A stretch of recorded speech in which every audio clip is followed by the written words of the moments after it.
Hello, everyone, and welcome back to English with Liam and Olivia.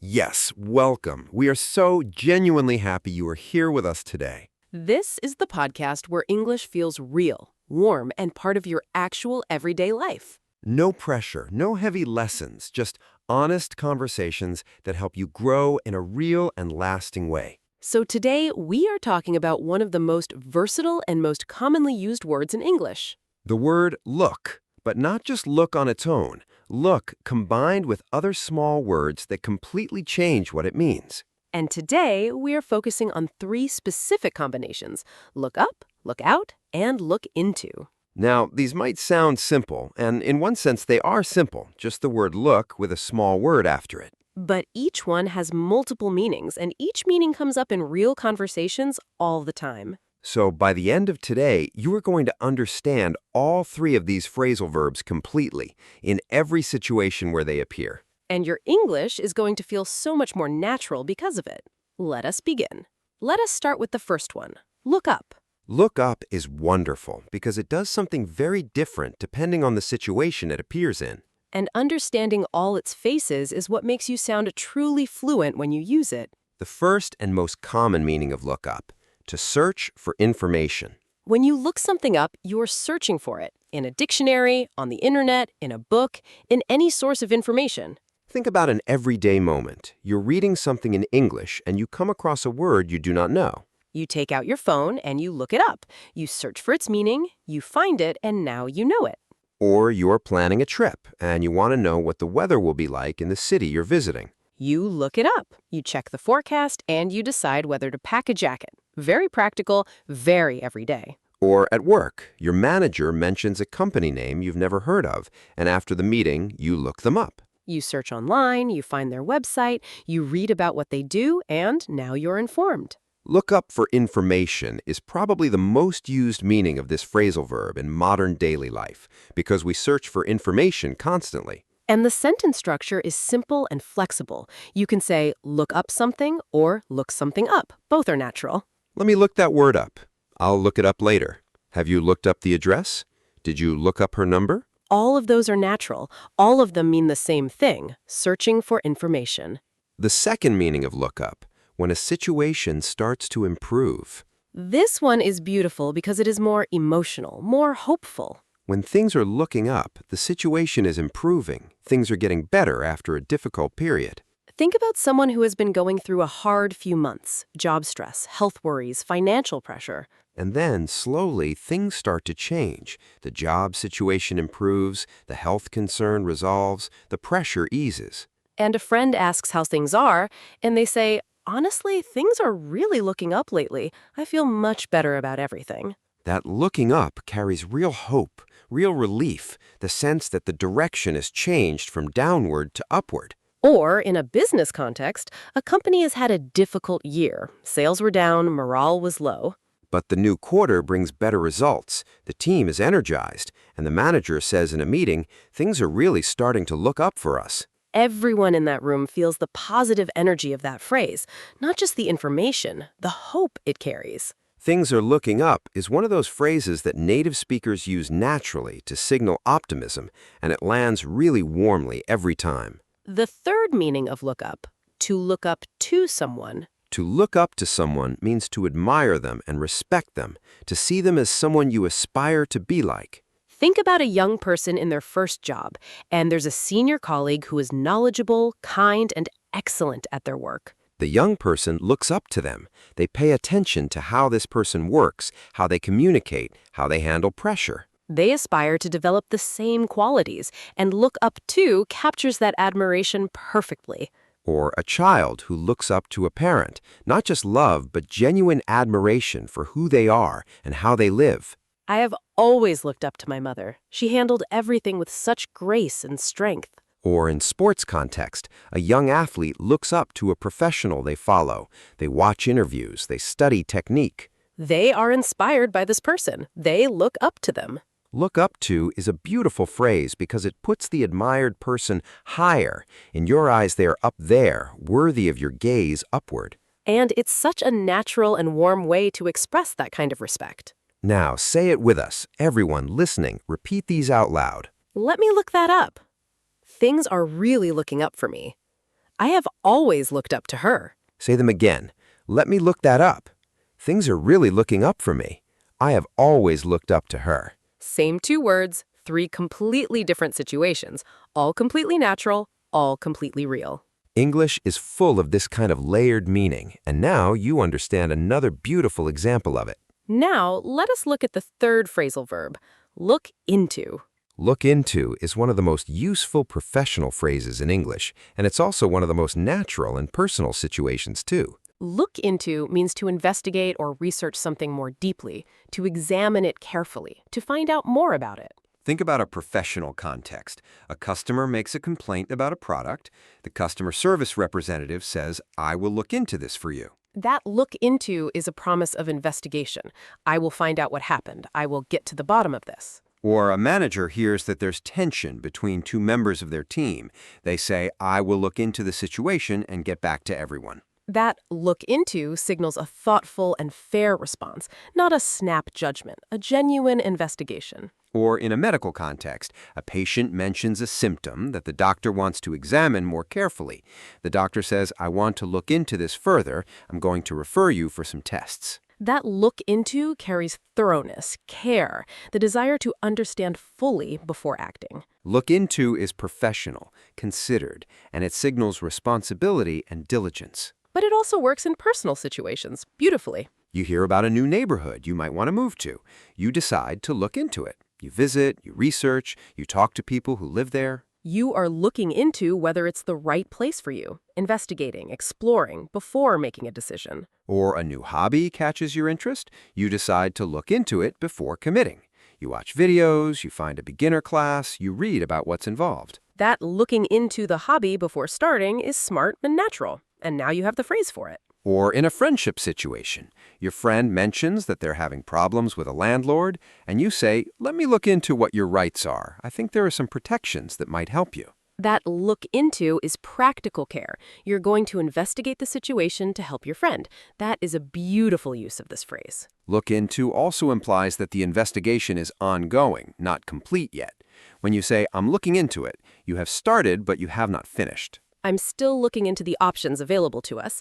It means investigation is in progress. Watch the space. And "I looked into it and found" is the phrase for when the investigation is complete and you have results to share. I looked into the pricing and it's actually more affordable than we thought. Or I looked into the complaint and found the issue was on our end. Both of those complete the process. The looking into is done, and here's what was found. Look into is one of those phrases that immediately makes your English sound professional and natural because it is used so frequently in real contexts. Now let's talk about some common mistakes learners make with these three phrasal verbs. The first mistake, using look up only to mean physically look upward, toward the ceiling or the sky. Yes, sometimes learners hear "look up" and think it only means to physically direct your eyes upward and miss all the other meanings completely. Look up as a physical direction does exist.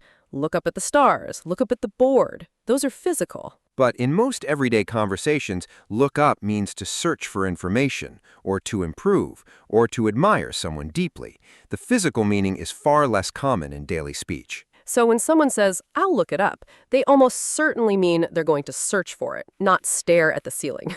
That is a very important distinction to make. The second mistake, confusing "look out for" as warning with "look out for" as care. The tone and context are completely different, but the words are the same, and this can cause confusion. Look out as a sharp warning is said urgently, loudly, in a moment of immediate danger. Look out for someone, as care, is said warmly, calmly, as a request or a description of ongoing attentiveness. The way to tell them apart is always the context. Is there immediate danger? It's a warning.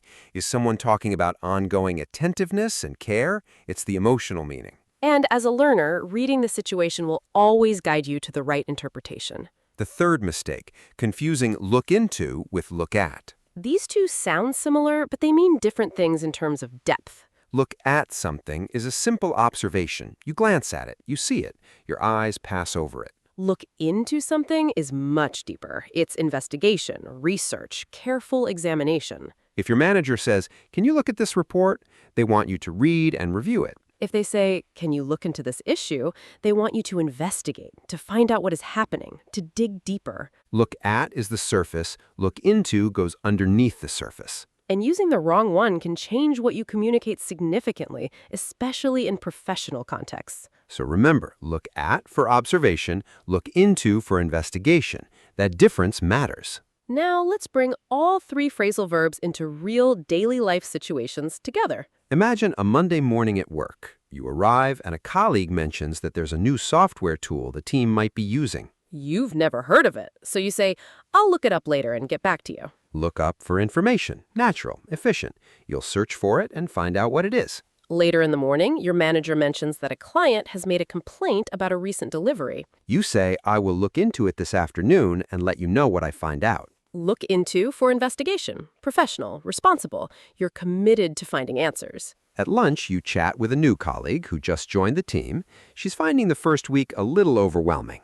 You say, "I remember feeling exactly the same way, but things really do start looking up after the first month. Just give it some time." Looking up for improvement. Warm, encouraging, genuine. And you add, "I will look out for you in these early weeks. If you ever have questions or need anything, just ask." Look out for as care. Welcoming, reassuring. She immediately feels more at ease. One Monday morning, 4 uses of look, all different, all natural, all doing real work in real situations. Now let's try a personal and social situation. You're planning a trip with a friend.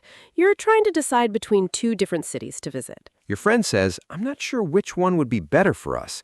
And you say, let me look into both options tonight and I'll tell you what I find. Look into for investigation. You're going to research properly before deciding. That evening, you do the research and you message your friend. I looked into both cities and honestly, things are really looking up for the first one. The prices are better than I expected and there's so much to do. Looked into for completed research and looking up for the positive direction of the findings. Your friend is excited. She says, amazing. I trust your judgment completely. I always look up to how you plan things. You're so thorough. Look up to for admiration. She genuinely admires how carefully you research and plan. And you respond warmly. You say, I just always look out for the details so we don't get any surprises. Look out for as careful attentiveness, making sure everything is considered so the trip goes smoothly. One conversation about planning a trip, 5 different uses of look, all natural, all correct, all painting a picture of 2 friends who trust and care about each other. Let's try one more, an emotional and personal situation. Someone is going through a hard time. Their confidence has been low for months. Work has been difficult. Personal life has felt uncertain. And an older friend who's known them for years reaches out to check in. They have a long call, and the older friend listens, really listens, and then says, "I've been looking out for you. I noticed things have been quieter from you lately." Looking out for as attentive care. She noticed, she paid attention, she reached out. And the person feels seen. They say, "Thank you for that. Things have been hard, but I'm starting to feel like things might be looking up." Looking up for the first tentative signs of improvement, the direction starting to change. The older friend smiles and says, "I'm glad. And listen, if you ever want advice or want to talk anything through, I'm always happy to look into options with you. You don't have to figure everything out alone." Look into for joint investigation, for support, for not having to navigate difficulty by yourself. And the person says, "You know I've always looked up to you, the way you handle things, the way you care about people." Look up to for deep, genuine admiration, said with real feeling. And that one conversation holds so much care, hope, admiration, support, all carried by the word look combined with 3 small words. That's the beauty of phrasal verbs when you understand them fully. They don't just communicate information, they carry feeling. Say it with us one final time. Everyone listening, repeat these out loud. I'll look it up right now. Things are really starting to look up. I'll look into it today. Look out for that step. She always looked out for me. I've always looked up to you. Say them again. I'll look it up right now. Things are really starting to look up. I will look into it today. Look out for that step. She always looked out for me. I've always looked up to you. 6 sentences, 3 phrasal verbs, all the meanings covered, all natural, all real. And now, all of them belong to you completely. Let's bring everything together now. Look up has 3 main meanings: to search for information, for a situation to improve, and to admire and respect someone deeply. Look out has two main uses, as an urgent warning in a moment of danger and as a description of caring, watchful attentiveness towards someone. Look into means to investigate or research something more deeply before making a decision, after a problem arises, or simply to understand something better. And the mistakes to avoid. Don't think look up only means the physical direction upward. It usually means searching or improving. Don't confuse the warning meaning of look out with the caring meaning of look out for. And don't mix up look at with look into. One is observation and one is investigation. Phrasal verbs are one of the things that makes English feel most alive and most natural, and learning them through real contexts is the fastest way to make them yours. You're doing exactly that. Episode after episode, building a richer and more natural English one conversation at a time. And that work is adding up, even when you can't feel it, even on the days when English feels hard and far away. The vocabulary you build today is the fluency you feel tomorrow, and we are so glad to be part of that journey with you. You're doing something genuinely impressive. Keep going. We are so proud of every step you take. If today helped you understand look up, look out, and look into in a completely new way, please give it a like right now. And if you're not yet subscribed, please join our family today. A brand new episode is ready for you every single day. Thank you so much for being here with us. Every single listen truly means the world to us. This has been English with Liam and Olivia. Simple English, real conversations, daily practice.